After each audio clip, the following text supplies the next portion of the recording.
A fines del siglo XVIII, Inglaterra es la nación más rica y poderosa del mundo. La revolución industrial, que comienza por aquel entonces, encuentra allí su epicentro. La industria inglesa avanza a pasos agigantados. En Francia, las actividades industriales muestran un desarrollo industrial más lento y acotado. En el campo germinan las primeras innovaciones técnicas. La incorporación de nuevos implementos de labranza aumenta la producción. Las vaquitas reinan en toda la campiña y abonan la idea de que solo el campo hará rica a toda la sociedad. La sociedad francesa se divide en clases. La clase terrateniente, los dueños de la tierra, está integrada por el clero, la nobleza y el rey. Los comerciantes y artesanos conforman parte de lo que se ha dado en llamar el tercer estado. Los artesanos se organizan en gremios. Los gremios de artesanos son asociaciones formadas por los maestros, oficiales y aprendices de un mismo oficio que regulan la actividad, la formación y el aprendizaje de sus asociados y hasta fijan el precio de sus productos. Finalmente, los agricultores trabajan una tierra que no les pertenece y por eso deben pagar la renta a los terratenientes. Ellos son el terrateniente, el agricultor y la artesana. El terrateniente es dueño de un título de nobleza y de una gran extensión de tierra en las afueras de París. El título y las tierras las heredó de sus mayores. El agricultor trabaja en las tierras del terrateniente. Sabe cultivar, cómo cuidar las plantas y cosechar. No heredó ni un metro cuadrado de tierra y por título, solo el de agricultor. Después de la cosecha, debe los impuestos al rey, el diezmo al papa y la renta al terrateniente. La artesana pertenece al gremio de los panaderos. Con la harina del trigo que el agricultor cosecha en el campo del terrateniente, ella moldea sus artesanías comestibles que tienen la forma y el sabor de una baguette o una croissant. En este contexto histórico y social surge en Francia una escuela de pensamiento cuyo principal referente es el doctor Quesnay. ¿Quién fue François Quesnay y por qué es considerado el padre de la fisiocracia?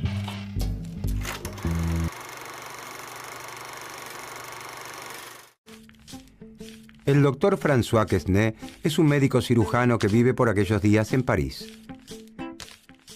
Sus estudios sobre la circulación de la sangre lo llevan a interpretar el funcionamiento de otro cuerpo, el cuerpo social. Quesnay fue secretario general de la Academia de Cirugía y primer médico del rey. También recibió un gran reconocimiento cuando publicó su tratado médico sobre la sangría. Contribuye a la enciclopedia con 2 artículos, Agricultores y Cereales, aunque su obra más importante es el Tableau économique, cuadro en el sentido pictórico económico, publicado en 1758. Para Quesnay, las mismas leyes que rigen la naturaleza son las que gobiernan la economía. A través de su estudio sobre la circulación de la sangre, intenta explicar entonces las relaciones económicas entre las distintas clases del cuerpo social. Así como en el cuerpo humano, los pulmones oxigenan la sangre, los riñones la filtran y el corazón la impulsa a todo el cuerpo, en el cuerpo social, la sangre que relaciona cada una de las clases es la compra y venta de mercancías. Influenciado por sus conocimientos médicos y por los principios de la Ilustración, que pregona que la razón humana descifraría las verdades básicas del mundo, Quesnay aborda la economía a partir de las ciencias naturales, la biología y la medicina. François Quesnay afirma que la agricultura recibe un don de la naturaleza. En la Francia de los fisiócratas, la riqueza se encuentra fundamentalmente en el campo. A diferencia de Inglaterra, el sector industrial francés está integrado por pequeñas empresas familiares que apenas cubren sus costos de producción. En un estado donde la revolución industrial es apenas una escaramuza, las plantas cultivadas y las vaquitas superan ampliamente a los talleres. Los fisiócratas observan que la agricultura permite vivir junto a los que trabajan la tierra a un gran terrateniente ocioso. Esto no significa que critiquen el régimen de propiedad de la tierra. La propiedad territorial se encuentra perfectamente justificada. Es para Quesnay la retribución a un trabajo de mejora y conservación del suelo. Este trabajo es realizado generación tras generación. El propietario actual es el heredero de todo ese trabajo pasado. Quesnay piensa que entre todos los trabajos que realiza el hombre, solo uno crea riqueza realmente: el trabajo sobre la tierra. La riqueza, dice Quesnay, surge del campo y desde allí se distribuye hacia el resto del cuerpo social. Cuando se trabaja la tierra, se genera algo nuevo y distinto de lo que existía antes. Estas son las principales ideas de la primera escuela del pensamiento económico de la historia: la fisiocracia, o gobierno de la naturaleza. Como explica el fisiócrata Lemercier de la Rivière, ese orden esencial de las sociedades es una armonía perfecta de las instituciones sociales sin las que la felicidad y el crecimiento del género humano no podría tener lugar. Los fisiócratas creen que la sociedad debe regirse por las leyes naturales. El Estado no debe intervenir para modificarlas. Cabe entonces preguntarse: ¿qué lugar ocuparían el terrateniente, el agricultor y la artesana en el cuerpo social francés de acuerdo al diagnóstico del doctor Quesnay? El agricultor pertenece, de acuerdo a Quesnay, a la clase productiva. Los agricultores son los que le ponen el cuerpo a la actividad agrícola. Ponerle el cuerpo significa literalmente eso: comprar las semillas, cargarlas, llevarlas hasta el campo, sembrarlas, cosecharlas, vender la cosecha. Con el resultado de esa venta comprará el pan que fabrica la artesana.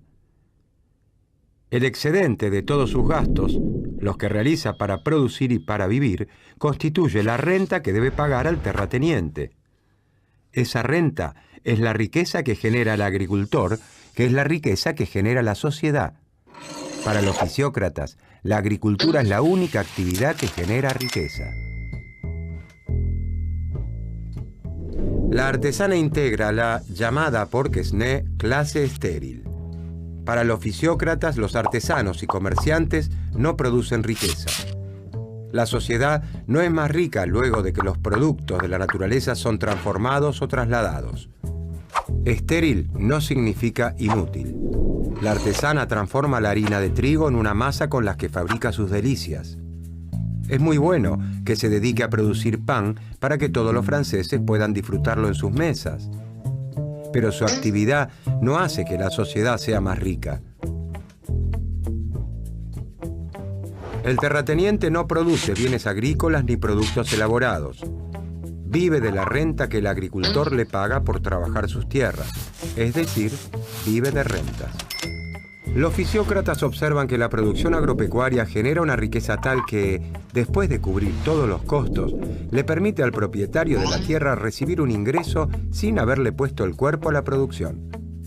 Según el pensamiento fisiócrata, al existir una única fuente de riqueza, la tierra, el terrateniente, como propietario, debería pagar el único impuesto que es lícito cobrar: el impuesto a la renta de la tierra. El Estado, dicen, debe eliminar todo aquel engorroso sistema heredado de la Edad Media que hace que la recaudación de impuestos sea difícil y costosa.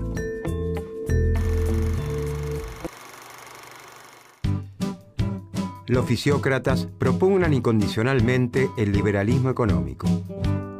Sus recomendaciones son opuestas a las de los mercantilistas. Los mercantilistas creen que es necesario intervenir en la economía para que las grandes compañías nacionales obtengan abultadas ganancias del comercio exterior. Para los fisiócratas, el Estado no debe intervenir para modificar las leyes que rigen la naturaleza. El orden natural es todo lo que beneficia a la agricultura.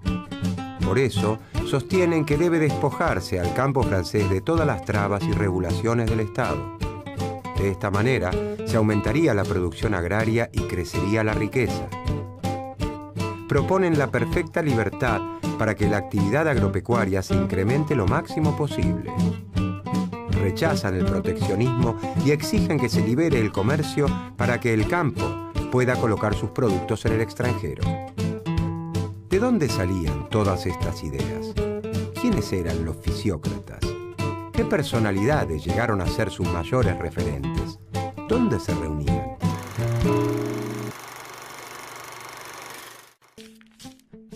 El doctor Quesnay no está solo en su cruzada. Con el correr del tiempo, suman decenas los seguidores que se reúnen para escucharlo e intercambiar ideas en el Club del Entresuelo. El pensamiento de Quesnay es bien recibido por las clases acomodadas de su tiempo. El cuadro económico conoce inmediatamente un gran éxito ante el rey, la corte y los discípulos de Quesnay.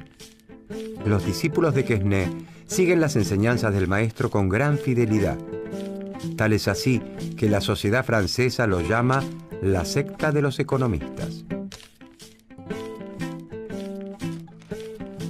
Uno de los principales discípulos de Quesnay es Henri-Robert Jacques Turgot, quien tiene una mayor influencia política que su maestro. Esto se debe a que aprovecha su paso por el poder como intendente y ministro de Marina e inspector de finanzas en tiempo de Luis XV para implementar algunas de las ideas propuestas por los fisiócratas, como la abolición de los gremios de artesanos que datan de la Edad Media. Turgot es también el autor de una frase que se convertiría en el estandarte del liberalismo económico: laisser faire, laisser passer. Dejar hacer, dejar pasar. Dejar hacer libremente sin proteccionismo, dejar pasar los productos, dejar comerciar. Uno de los principales aportes de los fisiócratas al pensamiento económico es el considerar a la economía como un todo, como un sistema. Mientras los mercantilistas analizan fenómenos particulares, como cuestiones monetarias, comerciales o impositivas, los fisiócratas aportan una visión de conjunto de la economía. El cuadro económico muestra de forma gráfica los intercambios que se realizan entre las distintas clases sociales. Estos intercambios tienen en la versión original la forma de un zigzag, por eso también se lo ha conocido con este nombre. En el Tableau économique o cuadro económico, Quesnay se propone mostrar que la actividad económica es un flujo continuo, como la sangre en el cuerpo humano, en el que se producen constantemente intercambios de productos por dinero entre las clases sociales. Según el cuadro económico, la clase propietaria representada por el terrateniente recibe un dinero del agricultor en concepto de alquiler de sus tierras, la renta, y no hace más que gastarlo completamente. De acuerdo a la teoría de los fisiócratas, la clase estéril, la artesana, gasta todo su ingreso en su subsistencia y en transformar los productos que recibe del campo, del agricultor, sin agregarle valor en el proceso. El agricultor, representante de la clase productiva, aún después de sus gastos y de los costos para su próxima cosecha, genera un excedente, una renta, que se la debe al terrateniente por utilizar sus tierras para cultivar, ya que él no tiene tierras. Por eso los fisiócratas sostienen que la actividad agrícola es la única que genera riqueza. En un año, por ejemplo, el agricultor produce trigo por 500 pesos. De estos 500 pesos, debe utilizar 200 para pagar los jornales de sus peones, las semillas que necesita para volver a plantar el ciclo que viene y su ganancia. Es decir, que el agricultor, la clase productiva, gasta 200 pesos en sí misma. De los 300 pesos que le quedan, el agricultor gasta 100 pesos en la clase estéril, para adquirir bienes y servicios, zapatos, galletas o panes. Son bienes manufacturados que se elaboran a partir de la riqueza de la tierra, pero que el sector agrícola no produce. Después que el agricultor gastó 200 pesos en sí mismo y 100 pesos en la clase estéril, le quedaron 200 pesos. Es decir, al descontar todos los gastos necesarios para poder vivir y volver a producir, le resta un remanente. Estos 200 pesos constituyen el producto neto, la riqueza generada por la actividad agrícola. Esa riqueza es la renta que el agricultor debe pagarle a la clase propietaria, al terrateniente. El terrateniente gasta los 200 pesos que recibe en partes iguales en las otras dos clases. 100 pesos en el pan que elabora la artesana y 100 pesos en el agricultor para abastecerse de tomates, verduras y otro tipo de alimentos. De esta manera, la clase terrateniente gasta todo lo que recibe y al hacerlo, distribuye la riqueza en todo el cuerpo social, como la sangre en el cuerpo. En nuestro ejemplo, la clase estéril, la artesana, ha recibido 200 pesos, 100 pesos del terrateniente y 100 pesos del agricultor. De acuerdo a los fisiócratas, la artesana no genera riqueza, sus ventas son iguales a sus costos. Todo lo que recibe por la venta de sus productos debe gastarlo para vivir y adquirir materias primas. Gasta todo en el agricultor, ya que tanto el trigo que necesita para elaborar el pan como el resto de los alimentos que consume provienen de la tierra. En cambio, todos los gastos en la producción agrícola generan riqueza. Cuanto más gaste el agricultor en sí mismo, mayor será la riqueza generada. En nuestro ejemplo, gastó 200 pesos en sí mismo. Y se generó una riqueza social de 200 pesos.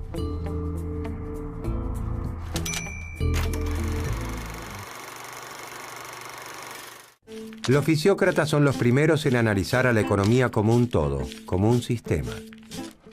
Conforman la primera escuela de pensamiento económico digna de ese nombre, porque tienen un pensamiento coherente y homogéneo, un maestro, Quesnay, seguido por fieles discípulos, un enfoque científico y una actuación como grupo organizado.